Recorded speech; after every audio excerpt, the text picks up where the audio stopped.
Hi guys, welcome to the Revive Stronger podcast. I'm your host as always, Steve Hall, and I have a guest who hopefully some of you have heard, maybe on Danny Lennon's podcast or just generally over the internet, because we're all about optimizing things, and sleep is something that we're going to be talking about today with Dan Pardi. So Dan, from reading his bio, his life's work centers around kind of helping people live healthily. And sleep, as we know, is a major part of that. And he's the CEO of HumanOS.me, which leverages a novel behavior model to promote healthy fluency, skill development, and lifestyle insights to help people master their health practice. So he investigates how lifestyle factors like sleep influence decision-making, cognitive performance and metabolism. So there's been some kind of nice buzzwords there that have got people excited about sleep impacting things like metabolism, performance. That's definitely something we want to delve into. So I don't know if you want to add anything to that, Dan, give some more context to the listeners. Yeah, sure. I'll just say that I've been, thank you for having me, and I've been interested in, anything related to health for my whole life. And I played sports growing up, and I got an injury, and that made me sort of focus on my body earlier in my life, I think. And that just sort of flowered into being interested in all sorts of questions related to the body, including body composition goals, including mental performance, including sleep. So I had an opportunity to study sleep through work, and it was very serendipitous. So I didn't necessarily pursue that job because of it was sleep. But once I got into this role, my interest in sleep really exploded, and it's stayed pretty high since then. So that's kind of, people usually ask, how'd you get into sleep? And I think it's going to be a track that a lot of people will pursue going into now, but it's been, probably 10 or 15 years ago, it was still sort of fringe, not in terms of the quality of the science, but just that it wasn't a formal track that many people knew that they wanted to pursue as they were starting their career. Mm-hmm. Now it's becoming that, and that's because there's, of course, a lot of, conditions related to sleep, like insomnia and narcolepsy and restless leg syndrome and sleep apnea, those types of issues. But you don't have to have one of those types of issues in order to be affected by sleep significantly.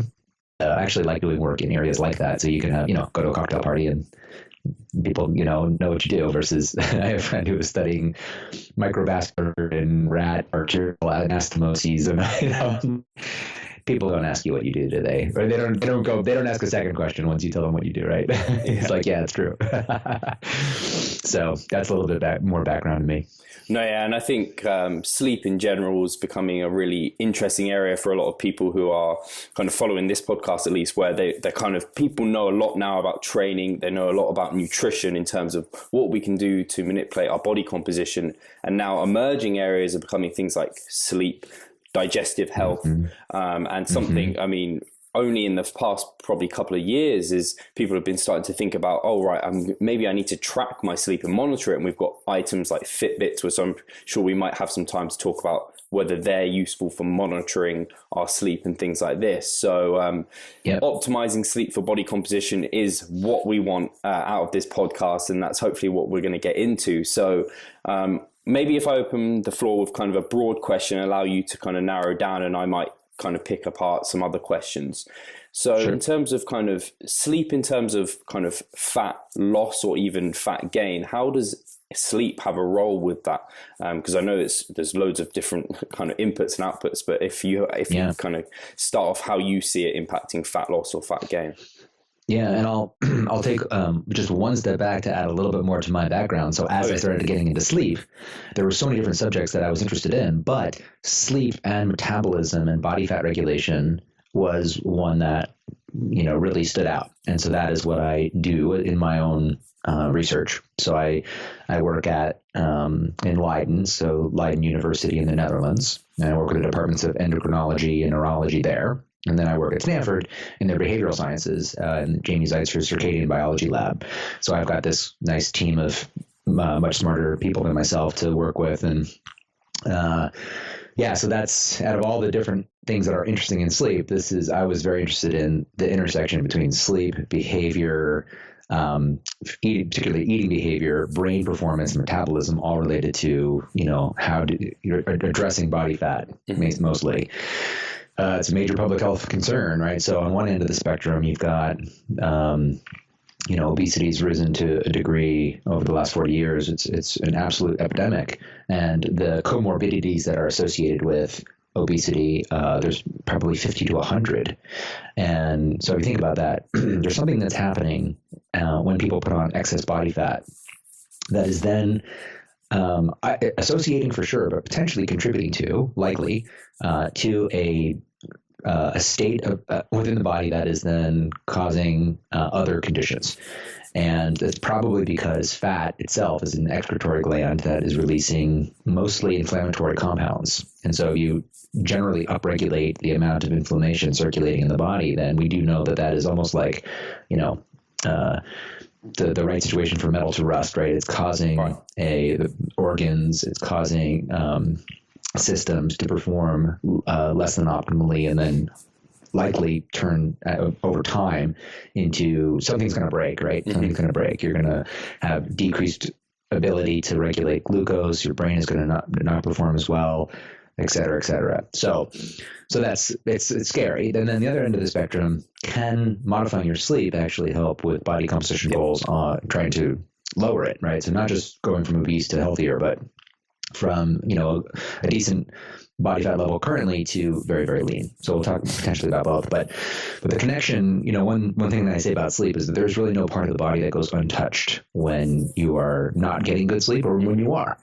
And so it's an opportunity, and it's also it's a risk. And the early signs that there was a connection here showed that people that gets less sleep than average, so less than what's typically prescribed, 7 to 9 hours per night. People that get less than that have about a 55% increased risk of being obese. Right. So if you're getting less than 6 hours per night, your risk for being obese is 55%. Over than those who get more sleep. Okay, so that's an association that's worth exploring. And around at the same time, there was also some notice that if you put people under extended sleep deprivation protocols, so keeping them up for like 1, 2, 3, even 4 days in a row, that there's a pretty significant alteration in their metabolism of certain hormones that relate to eating behavior and also fat metabolism, things like ghrelin and leptin.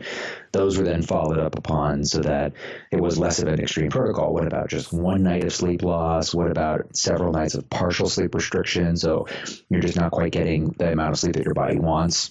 So it was tested a lot of different ways. And and there's a variety of things that are going on that seem to indicate that when you don't get the sleep that that your body wants, I'll say, not that you want, but that your body wants, because sometimes those can be different. Then there's a variety of things that happen. So from a metabolic perspective, your ability to regulate blood glucose is diminished or impaired or affected.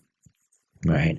So if you, let's say, get just 4 hours of sleep or 3 to 4 row, this is a healthy young control. At the end of that period, when that person wakes up in the morning, their glucose effectiveness or their insulin effectiveness, the ability of insulin to do its job, storing glucose, is significantly impaired. So the person looks like a diabetic. They're not diabetic, but in that moment, they are regulating glucose as though they were, seemingly. Okay, interesting. So we know now that just alterations in the amount of sleep time that you get is problematic for blood glucose control. Now, we do know that diabetes and obesity track, but so if you are obese, your likelihood of getting diabetes is higher, and vice versa. But they're also dissociable. So you can have somebody who's thin and diabetic, and you can have somebody who is overweight and obese, but they're actually they're not. But you do track your risk for being diabetic goes up a lot when you're obese. So we do know that that's one thing that might be associated with body fat regulation. then there's also looking at the ability of fat tissue itself to serve as a reservoir for glucose in the blood. Now, typically a lot around body composition discussions, it's about trying to prevent the storage of, glucose into fat tissue. But it's actually a healthy part of our metabolism for glucose to then be kept within a narrow range. And so we have these disposal sites in the body, like liver, muscle, and fat, that then are able to take blood glucose out of the bloodstream, store it in different areas as glycogen, or as even as triglyceride, and because as it goes through a conversion process. And then that serves as a reservoir for us to access that energy when we've not eaten, right? And we're doing high intensity exercise, and exercise that is of a certain intensity. Then we'll start to call upon those resources. How much we call upon those resources is also going to depend on our diet and even the state of our health, and our state of how many mitochondria we have and our fitness. So there's a lot of things that are going to modify, but that's generally how that's working. And what we don't want is that that fat tissue to be resistant to being able to store blood glucose, even though that sounds a little counterintuitive. Because what that means then is that if that's sort of pathological, then our blood glucose levels stay higher, and they stay higher in general. They stay higher after a meal, and that seems to be a toxic situation for neurons. And that's why diabetes. That's one of the reasons why diabetes is so problematic. Is that continuously high levels of insulin and glucose seem to be problematic for the body and cause disease, and so we don't want that. So one thing that happens in sleep loss is that you do see fat tissue become insulin resistant. Right. All right. So in just one night. So take you, healthy young guy, no sleep for a night or less than optimal sleep, and your fat tissue is going to be resistant to insulin. Okay. Now, the other thing that we've talked about, total sleep deprivation, so not getting any sleep for a couple of days, 1 to many days, partial sleep restriction, so only getting a little bit of sleep, not enough, day after day for like 3 or 4 days. Both of those can cause alterations in glucose metabolism. But then also, if let's say you get a full night's sleep, but I suppress just your deep sleep or your REM sleep, either or, that too will actually might be what's the components of sleep that are most predictive to healthy metabolism the next day. And on top of it, we also have circadian timing. Yep. And so circadian rhythms like gut metabolism are now well-known factors in the state of our health, right? So 15 years ago, they were not part of any model that was describing or predicting our health, right? It was exercise and diet. And now gut health, circadian rhythms, and sleep. Sleep is a circadian rhythm, but there's a lot of aspects to our circadian rhythms. So the circadian rhythms are repeatable 24-hour processes that affect all sorts of things in the body. So when we feel like going to the bathroom, when we feel like eating, when we feel like sleeping, and when those rhythms become misaligned, so they're not tightly synchronized to the light rhythm of the 24-hour period, which would occur, let's say, when we, usually go to bed by 10, but we stay up till 3 in the morning, right? That can cause a little bit of what's called social jet lag. And that means that in our body, it's going to take a couple of days for all those rhythms to line up again. And what's important about them lining up is that we have what are called phase relationships. And so at a certain time of day, cortisol might be high, melatonin is low, and growth hormone is low. And all of these things will line up to provide a pretty distinct metabolic signature that is then telling the body it's time to do this. And when those get off, then it's like a symphony that is all playing the same music, but slightly out of off pace. And that, we know too, things that, circadian rhythm disorders, that leads to metabolic issues, fourfold increases in cardiovascular disease, drastically increased risk of obesity and cancer. So it's another example about how when your body's not getting what it needs, then the result are these things that are chronic disease, including putting on more fat. So we talked about sleep loss, different types, total sleep loss, partial sleep deprivation, circadian misalignment, reduction in slow wave sleep and REM sleep. All of these things can then alter just looking at one marker, glucose regulation, that, and appetite and suppression of, storage of body fat. So that's sort of like an overview of the metabolic component of sleep loss. Mm-hmm. So in a very, very summarized way, when we don't get sleep kind of in the way that our body wants it to be, the body just doesn't work as well as it should be. So when you are trying to be in a calorie deficit, or you are trying to kind of eat healthily and have an optimal body composition, if your sleep's not in a place it should be, then all things being equal, between one person and another person getting insufficient sleep, the person who's getting their sleep in the right kind of manner is going to have a better body composition. And that's just sleep. Is that kind of something that could happen? Yeah, it is a good summary. That it's much more likely that somebody who have an easier time regulating their body fat, and that is from a metabolic level, and also from a brain performance level, which we'll talk about. But one other thing that I'll mention too about hormones is that Aaron Hanlon out of the University of Chicago did some work showing that anandamide, which is 2-arachidonyl glycerol, which is an internal endocannabinoid. So think cannabinoids, marijuana. Right. That is a natural system that is involved in eating behavior. And when people don't get the sleep that they need, then the rhythm of anandamide is altered so that it's higher in the afternoon. You have higher.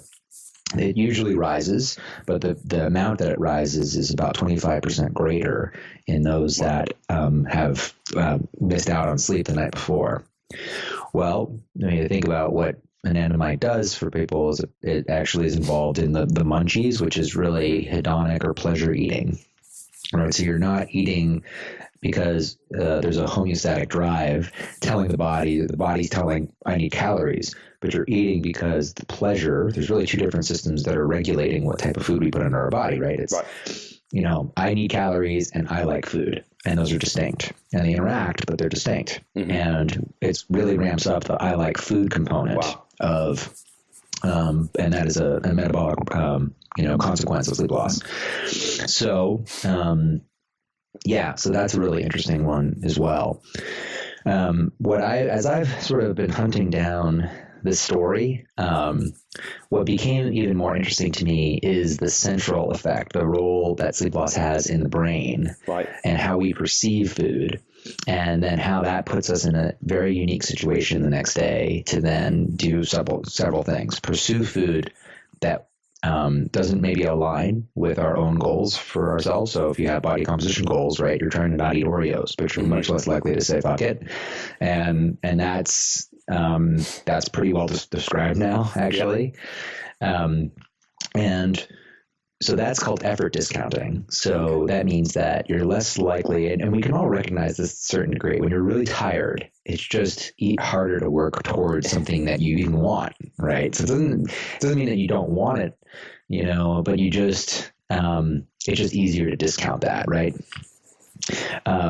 Then there are areas of the brain that are involved in reward. So they are calculating the reward of something in our environment. So let's say you do love Oreos or donuts, but they're totally not on your plan. You're not doing that right now. You don't, maybe you don't even want to eat them in general, but you're certainly not doing that now because you're trying to, enter into a competition in 8 weeks or something. Mm-hmm. Well, what you see is that when people undergo sleep loss, then the areas of the brain that are responsible for encoding that pleasure signal are really active, and areas of the brain that are responsible for signaling, maybe you shouldn't do that, the consequences of your decisions, those are essentially offline, right? You don't see as much activation of those areas once you've spent a night awake. And so what's so, I think, interesting about that fMRI work is that the behavior of sort of overeating hyperpalatable pleasure foods aligns with the brain activity that then suggests that would be the behavior that you would want to, or that you would see. Yep. Right. So, the pursuit of pleasure. So, one of the interesting things that, it's science is, I think a lot of times we spend too much time trying to figure out why can't there just be a perfect study? Mm-hmm. Right. And the way that science really works is that we have to piece together a lot of different parts of science over time. So it's a frustratingly slow process, but when at least a study does a good job answering a sliver of a question, there's a lot that it doesn't address, right? But when you try to look at all of that over the course of 10, 15 years, and then you can start to get a kind of a sense of what's happening. And what seems to be an issue is that people that undergo sleep loss have a tendency to eat a lot extra calories, more than their body needs. So let's just use a number of, let's say you needed 2,000 calories just to make it a clean, easy number. You're much more likely to overeat. So eat, let's say 2,500 calories under sleep loss. And a lot of those calories tend to come after dinner or from dinner on. Right. And I'll actually make a point here for my own podcast. So I did a podcast with Jeff Rothschild and Greg Potter. Greg's out of the UK in Leeds. And we talk about breakfast skipping. That's sort of like the title of that podcast. But in it, we talk basically about food timing and across a 24-hour period. And essentially eating more calories later in the day, even if you ate the exact same amount of calories within your wake period, eating them earlier in the day seems to probably be a better approach for body composition, which is interesting. And what you see here is that people that are sleep deprived are eating most of their calories later in the day, and they're eating extra calories later in the day. And you wonder if that has something to do with people, the frontal cortex gets tired, right? The frontal cortex part of self-control areas, right? But the more that you use it, it's basically a sort of a single resource for all the types of decisions that you make. So during the day, you're up, you're active, you're at work, and that can get a little fatigued. And so you're, again, that area of the brain, the more, if it's tired, it's less likely to be able to say, hey, stick with your goals here, just do your thing. That's why I think with people with body composition goals, just being on having rules and having everything planned out, and it's like you're not deciding, you're just doing what you had pre-decided, is a really awesome idea. And that's how most people do it, right? It's just you're not trying to figure it out in the moment. It's been figured out and you're just executing. And then you're dealing. Like if you're a little hungry, you just let it pass, and then you can move on. That's, I think, super smart. But most people are not like that. And a lot of people that even are doing that are not like that at certain times of year, right? And of course, you don't want to be gaining a lot of extra fat if you have body composition goals when you're not hyper-focused on it and planning every meal. And so that's going to be, just knowing about that is a useful skill. So I'm talking your ear off, sorry. No. It's absolutely fascinating. I mean, it sounds like, for sleep and getting it under control, it's important to allow us to make the right decisions with our nutrition, but also with any nutrition we get, for our body to handle it the best. So you're kind of getting like a double whammy. You're more likely to break your diet plan, and any diet plan you do manage to stick to isn't going to function for you as well. And I think, I can completely relate to the decision fatigue and the things you talked about in terms of kind of in the evening, especially people kind of splurging. That's typically where it happens. And I think everyone can relate to the fact, like, having a meal plan for short periods of time at least can be very, very powerful and a great way to go about things. So I think if you know that you suck with your sleep a little bit, then potentially having at least that structure is going to help someone in a really good way. Yeah, that's a good point. So if you didn't get sleep, because, you can't totally determine the type of sleep that you're going to get, right? You can do a lot of things, and we could talk about this, a lot of things to then help you structure your life so that you get good sleep. And then yet still, that's no guarantee that it will happen. In response to you getting less than ideal sleep for whatever reason, if you can you're like, okay, I didn't sleep, my ideal, I feel a little sleepy today. Therefore, I'm at greater risk of, doing things that don't align with my goals. Just be mindful of it. And I don't use that necessarily to be stressed out, but just say, okay, well, I'm going to be a little extra vigilant. I'm going to use sort of my conscious control to say, all right, I'm going to be vigilant to watch out for basically bad behaviors. And you can essentially try to affect the system by being more conscious of the likely reality of, how you're going to act in that day. say, all right, no dessert after, just make some rolls, no dessert after dinner, whatever it is that is where you think you might be vulnerable, just sort of cut it off at the pass, right? Anticipate it and know how you're going to react ahead of time. No, I mean, just immediately offhand, I can imagine people thinking about like if they go out on a night out and they're a bit hungover and a bit tired. Obviously, there's multiple things playing into then hunger signaling and decision making. But I mean, sleep. So for me, if I go out and I don't drink much, even the fact I've got way less sleep just makes me the next day much less vigilant to all of these things. But being mindful of it definitely is something I think even myself I can take away and be like, right, that's something I need to think about because it's similar to, and you've probably thought about this impact on kind of, we know about NEAT or non-exercise activity thermogenesis. And as we diet, this aspect of our life just drops. So the fact that and you can kind of think about it, you're like, okay, maybe I will go for this extra walk because I'm getting a bit lazy, I can tell. So I think, having that mindfulness is really, really handy. And I think something our listeners definitely want to hear, and something I'm definitely interested in, is how can we go about making kind of sleep a priority, and how can we make sure the sleep we're getting in as best as we can is good quality sleep? Because I know, for example, like and we spoke before off air, when I was dieting for my show and in that calorie deficit, my sleep was getting worse. And however much I tried, it seemed really difficult to make sure I was kind of sleeping through. So I'd love to hear some kind of tips and ideas of how we can improve that.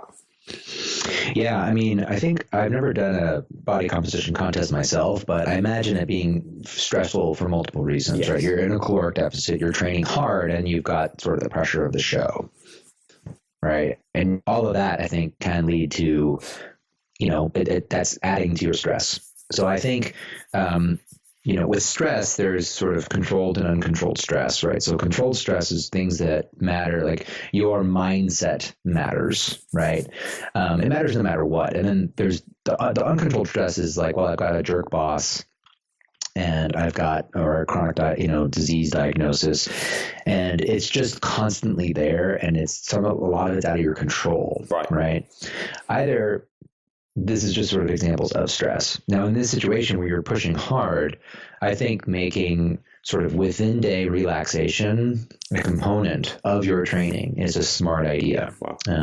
And so what does that mean? Well, maybe it's a nap. Maybe it's just 20 minutes to just go for like a light walk, and it's really about just getting away from your thoughts and stress. So like meditation. And meditation itself.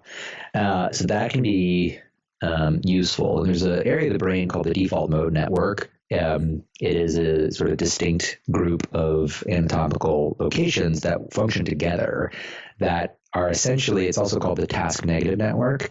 These are the things that are, when you're basically walking around during the day, it's this default mode network that is active. It's sort of, you're talking to yourself, you're, kind of daydreaming. Yep. And this is actually the part that's active more than any other part.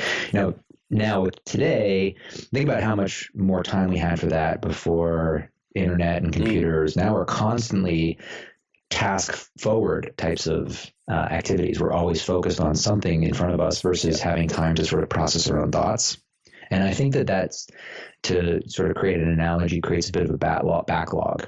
And so of ideas. And I think one of the reasons why meditation is so powerful is because it does, even though you're trying to shut down all thinking, you're also giving that default mode network time to process some of its own thoughts. Yeah. So just I call this time with mind. Give yourself some time every day to have time with your mind, and just let it go off. So no phone, no podcast or video, but just sort of sit there and be quiet. And I think that can actually really help you feel more relaxed, surprisingly. So that's one idea. Then so is exercise good for sleep or not? It is, definitely. We know that, and you can look at an extreme example to know that it's not good. So if you put somebody under bed rest, right, where, for a variety of reasons, if someone has had surgery or even just in experimental studies, they subject people to bed rest for periods of time, totally messes with their sleep, right? So we know that physical activity is a part of sleep. Now, how much physical activity actually depends on what your level is, right? So let's say you, just to make the math easy, let's say you exercise for an hour every day on average, but today it was the weekend and you exercise for 2.5 hours, right? When you go a lot more than what you typically do, then that is a little riskier for messing up your sleep versus deeping it. And it can be both. You could end up getting the best sleep of your life, or you could be actually get kind of bad sleep. Yeah. And so I would just say it's risky, right? It's not definite, like, oh, you're going to get bad sleep, but you could. So think of how much, yes, exercise is great. But it's sort of like periodization with lifting, right? You want to, you don't go, if you're doing like 5 reps at 200 pounds, for 3 sets, trying to do just weight twice as much of that, right? You just take it by little bit of steps. Similarly, so if you're giving your body just a little bit more stress than it can handle, then getting good sleep is you're going to get good sleep with that typically. When you give it a lot more, then that's there's the risk. And then around your timing is a hugely important. So the timing of what you do during the day. I would aim to eat your meals at the exact same time every day, close to it, right? So instead of because what happens in the circadian system is the body is looking at past behaviors to try to predict future behavior and metabolic efficiency, efficiency is sort of a loaded term, but I'll just say responsivity, right? So if you eat breakfast every day at 8 a.m., the body's going to actually prepare enzymes to make sure that you metabolize a meal at 8 a.m. more effectively than you do at 10 a.m. because it's not typically used to getting a meal at 10 a.m.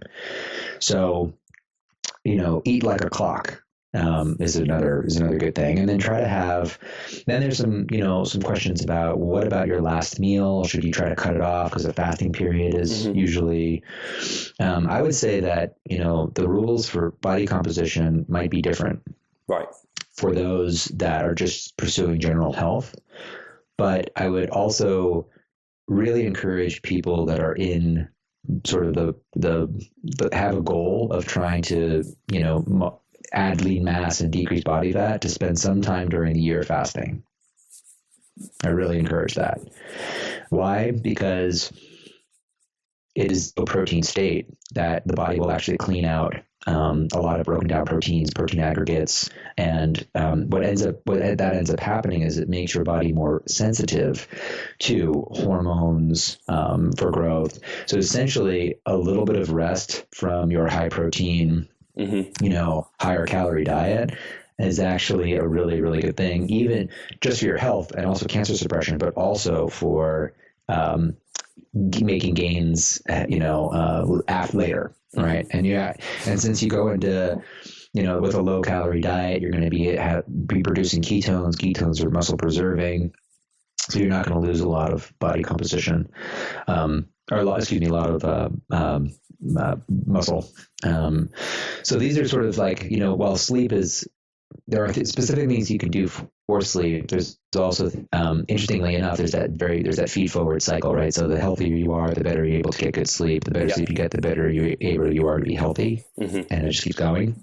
So you want to be healthy from a lot of different angles. So I'd say when you're in your, like the sort of the tractor beam between here and I'm 8 weeks out, do your thing. After that, I would, within a couple of weeks after a competition, I'd plan a 5-day fast or at least a couple day fast, where it's, low protein, low calorie, low protein. Right. And that's going to be, I think, a smart approach. Really interesting. Yeah, I've not heard I have heard a little bit about fasting, potential benefits to fasting, but not specifically to sleep. So that's really interesting. Do you think 5 days is kind of a maximum or minimum, or do you think you could get the benefits through a shorter approach? Yeah, so it's a good question, and I think that not all protocols have been tested for comparative efficacy. and for specific situations. But we do know that we do build up protein aggregates in our brain, and sleep helps to purge those. Mm-hmm. And whether or not fasting could actually help purge those as well is not yet been investigated directly. But I think that understanding that general mechanism, the brain could be spared of that benefit, but probably isn't. So again, think of fasting in a way potentially as a way to sort of augment sleep, just by the virtue of doing this important, cleansing process, mm-hmm. right? So keeping sleep healthy. So that's one idea. And then, I track. So in Human OS, which is my company, we create peer-reviewed health courses. We give people ideas about how to recipes and daily workouts. And then we also track. And so the tracking has been, in my mind, interesting for a while, in that you don't have to have a ton of information about your sleep in order for it to be effective. Amazing. If you can, right? So, and here's why, right? I call sleep the mundane but meaningful. Like it really matters, but it's easy to overlook, right? It's easy to just sort of disregard it. And so when you do track, just by tracking, first of all, forming a goal. I want to be in bed by, let's say 11 every night. All right. That's one thing. You now have a specific goal of when you'd like to be in bed. That's good. 2, how long would you like to stay in bed? And so, for example, if you have to wake up at 7 a.m., then if you're going to bed at 1, you're just not going to sleep 8 hours no matter what. You're just not giving yourself enough time. And just being in bed for a certain amount of time doesn't guarantee that you'll sleep that long, but you're at least giving your body the opportunity to. Ben, how much sleep do I need? I just wrote a couple of articles for the Oura Ring, which is a sleep tracker. Amazing. Mine's on the charger right now. Just wrote down to reach for it. But it's all about how much sleep that you need. And I talk about some of all the mechanisms, because it's a difficult question to address just with like a short answer. Yeah. Definitely there's about, 7 to 9 is going to capture what most people need. But there's between people differences, and then there's within person differences. So if you're fighting an infection, you're training hard, then you might actually need more time in bed. And Sherry Ma and others that have done research in athletes show that if you actually take a bunch of athletes and you do surveys and questions and reaction time tests, and they say, "Oh, I feel fine," and they report no problems at their baseline, and if you then assign them to spend another hour in bed, their accuracy improves, their reaction time improves, right? All of these things around athletic performance, the recovery improves, gets better. And so, if you think about all that hard work you're putting into the gym and during the day, right? Sleep is the time of night where you're giving the opportunity for that stimulus to become results. Yep. That's where it becomes results. And I think a lot of people totally understand that. And so the tracking part is just helping you stay mindful and engaged. And what I look at is, all right, am I getting the appropriate and approximate amount of time in bed per night? And is my bedtime, so time in bed is one idea, and then is my bedtime or pretty stable? And that's a simple and easy way to just stay engaged day by day. And I've been doing it for years, and it's really helpful if you let it. I mean, I talk a lot about tracking and behavior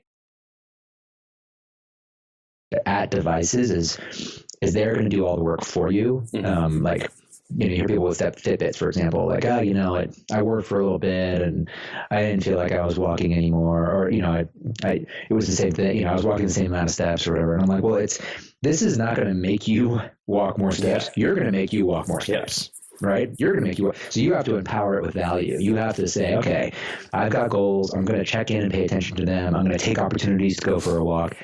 Same with sleep, right? I'm going to have goals. I'm going to track it. I'm going to say, okay, I went to bed a little bit late last night. I'm going to make sure I'm going to get into bed early. It's a way to engage. Yeah.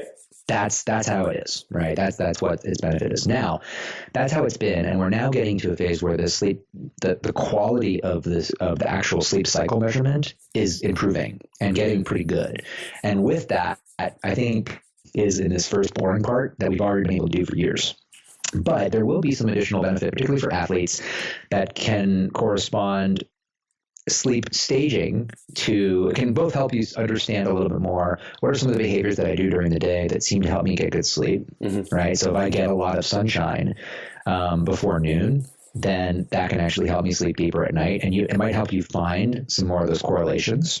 Nice. And it also might say, gosh, when I eat dinner early, then I'm sleeping more deeply. And so it can help you identify some potential connections that can optimize sleep. And then there's also, like, for example, with the Oura Ring, what it does is it has HRV on it, so heart rate variability. And I think that these sort of signals are people are really excited about them, and exactly how to make them very predictive of what you should do. Does that override your subjective ability to guide your own behaviors in life? Not yet, I think, but if you can use it as not something that is sort of determining what you do, but helping to kind of inform you, and then your brain is making the plan, because of course there's times where you sort of feel. The HRV might say that you're stressed, but you're like, I'm just going to go do my workout. I'm going to get great. And you get there, and 10 minutes in, you're having a great workout. And then there's times where, it's like the opposite is true, right? Like it says you're fine, but you feel terrible. And, I think listening to your brain and body is I don't like when tech sort of overrides your, like, the natural instinct, that relationship you have with you, to say, like, to really check in and say, what's the best for me today, and trust that. Yeah. And so, I don't think that tech automatically causes a disrelationship with, the mind and the body, but I think it can, and you just have to sort of treat powerful tech appropriately. So those are some thoughts about it. But not everybody likes to track, but I would encourage everybody to at least consider it and try it, because again, this is how I look at it. Let's say over the course of 1 year, you end up sleeping 20 minutes more per night because you engage with your sleep tracker. It's meaningful. Yeah. It's meaningful. No, that's fantastic. And I think our listeners would definitely be able to relate, because a lot of them will be tracking maybe their protein, fat, and carbohydrates, and they know the value in that. Like, it's huge for body composition change. And a lot of them will be tracking their steps, and they know that by doing that, they end up, like, some people will be like, oh, I started tracking my steps. I was at 5,000. I then upped them to 10,000 because that was recommended.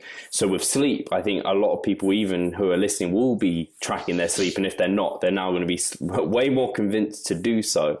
So I know you have a short period of time with us, so I do want to make sure that people will know where to contact you. And I mean, we've touched on loads of good things, but I know there's so much more there. But I know you have lots of resources out there. So if people do want to learn more about sleep and how they can use that to kind of optimize their body composition, where should they look?